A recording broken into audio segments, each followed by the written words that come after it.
வெறும் கண்ணதாசனுக்கு மட்டும் நான் அந்த பெருமையை தரமாட்டேன்.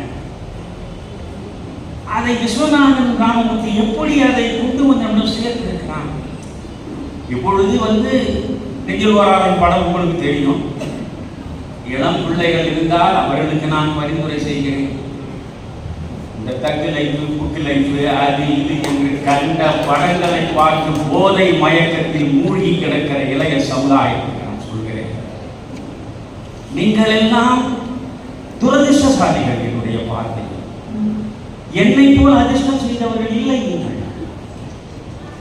இந்த திரைப்படங்களுக்கு என்னை என் தாய் அழைத்து கொண்டு போனான்.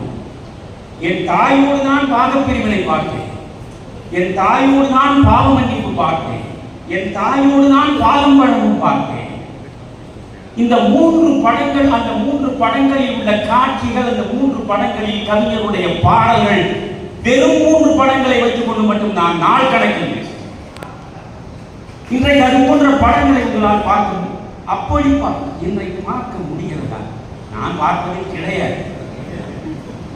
அதை விட நேரத்தை கொல்லுகிற வேலை எதுவும் கிடையாது. வாழ்வின் அர்த்தமிழந்து போனவர்கள் தான் அது போன்ற படங்களை பார்க்க கொண்டிருப்பார்கள்.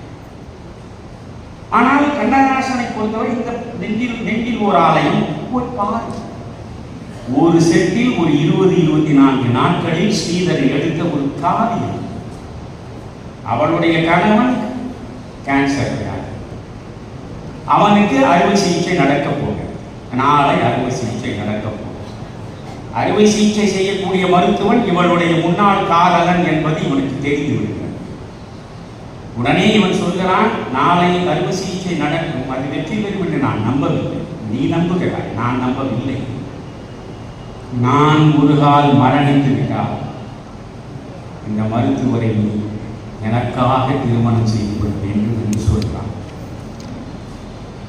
எனக்கு இப்பொழுது பார்த்தால் அப்பனே ஒரு பெண்ணை காதலிக்கிறான், பிள்ளையே அந்த பெண்ணை துரத்தி காதலிக்கிறான். அதுதான் தங்களை என்று பிறர் சொல்ல கேட்கிறேன். அவ்வளவுதான். அப்பனும் பிள்ளையும் ஒரே பெண்ணை துரத்தி காதலிப்பதாக இந்த சமூகம் அந்த அளவுக்கு பண்பாட்டு வளர்ச்சி.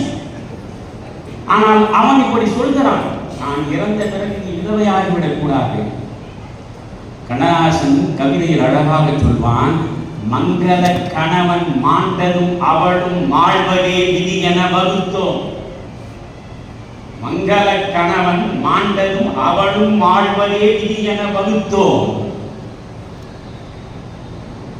மறுமணம் செய்வதை, பெண் மக்கள் மறுமணம் செய்வதை தடுத்தோம். பொங்கும் ஓர் பருவம் பொசுங்குமே என்னும் புத்தி இல்லாமலே கழித்தோம். இங்கு நாம் பெண்மைக்கு இடர் செய்தோம் என்று இதுவரை என்ன நான் செய்தோம் என்று அந்த கவிதை வரும். அதே மாதிரி இந்த பாடலில் நீ நாளை வேறொருவனை திருமணம் செய்து கொள் என்று சொல்லுகிற பொழுது அவர் எழுதுகிறார். அதை அவர் விஸ்வநாத ராமமூர்த்திக்கு அந்த பாராட்டு சேர வேண்டும் அல்லவா? அது எப்படி அவர் இசை அமைக்கிறார், அதை எப்படி சுசீலா பாடுகிறார். நான் வியந்து போனேன். ஆஸ்திரேலியாவுக்கு தொடர்ந்து 4 ஆண்டுகள் ஒரு மாதம் சென்று நான் எல்லா இடங்களிலும் பேசிய போது ஒருவர் என்னை சந்தித்தார். ஐயா, 30 ஆண்டுகளாக நான் தொடர்ந்து ஒவ்வொரு நாளும் இந்த பாட்டை கேட்பேன். 30 ஆண்டுகளாக. என்ன பாட்டு? சொன்னது நீதான். அந்த பாடலில் இருப்பார், நாளை நான் இறந்து போனால் நீ அடுத்தவனை மனம் செய்து கொள் என்று சொல்கிறான் கணவன். சொன்னது நீதானா? அவளால் தாங்க முடியவில்லை. சொன்னது நீதானா? சொல் சொல் சொல் என் உயிரே. நீதானே என் உயிர், நீதானே என் வாழ்வு, நீதானே சகலமும் எனக்கு. நீயா அடுத்தவனை மணக்கும்படி சொல்கிறாய். சொன்னது நீதானா சொல் என்று பாடல் எழுதவில்லை. அப்படி பாடல் அது விஸ்வநாதன் நாம் எப்படி பிரிக்கிறான்? சொன்னது நீதானா சொல் சொல் சொல் என் உயிரே. அடுத்த வழி பாடு, சம்மதம் தானா? இப்படி சொல்வது உனக்கு சம்மதம் தானா? ஏன் ஏன் ஏன் என் உயிரே. அவன் ஜீரணிக்க முடியவில்லை. கட்டிய கணவனே வேறொருவன் கரப்பிடிக்க வேண்டும் என்று சொல்லுகிற நிலையில் அதை அவளால் தாங்க முடியவில்லை. வார்த்தை விரைவாக வந்துவிடவில்லை. அந்த காட்சியை ஸ்ரீதர் இவருக்கு விவரித்திருக்கிறார். கண்ணதாசனுக்கு எழுதுகிறார், சொன்னது நீதானா, சொல் சொல் சொல் என் உயிரே, சம்மதம் தானா, ஏ ஏ ஏ என் உயிரே. மங்கள மாலை குங்குமம் யாவும் தந்தவன் தந்ததும் நீதானே, மணமகளை திருமகளாய் நினைத்ததும் நீதானே, உன்னுயிரில் என் உயிரை இணைத்ததும் நீதானே, இறுதி வரை துணை இருப்பேன் என்றதும் நீதானே. படிப்படியாய் வார்த்தைகளை பார்க்கிறேன்.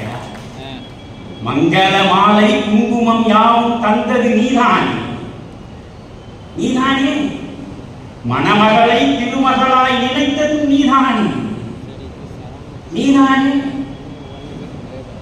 உன் உயிரில் என் உயிரை இணைத்ததும் நீதானே, இறுதி வரை துணை இருப்பேன் என்றதும் நீதான். என்ன பாட்டு! அதுக்கு அடுத்த சரணமெல்லாம் நீங்க அப்படியே சொல்லிட்டே போனா என்னை நான் மறந்துடுறேன். ஒரு கொடியில் ஒரு முறைதான் மலரும் மலர் அல்லவா, ஒரு மனதில் ஒரு முறைதான் வளரும் உறவல்லவா. எப்படி கொண்டு வந்து பொறுத்துக்கிறாங்க பாட்டை. அதுல இன்னொரு காட்சி, ஸ்ரீதர் அவர்கள் காட்சியை சொல்கிறார். ஸ்ரீதர் திரும்பி பார்க்கிறேன் என்று அவர் வரலாற்றை எழுதியிருக்கிறார். அவர் படம் எடுத்த வரலாற்றை, ரொம்ப சுவையான புத்தகம். அந்த புத்தகத்தில் கண்ணதாசனை வியந்து வியந்து இருக்கிறார். நெஞ்சில் ஆலயத்தில் இந்த காட்சி கவிஞர் வந்துவிட்டார். விஸ்வநாதன் வெட்டு போட்டு விட்டார். எனக்கு என்ன ஆச்சரியம் தெரியுமா உங்களுக்கு?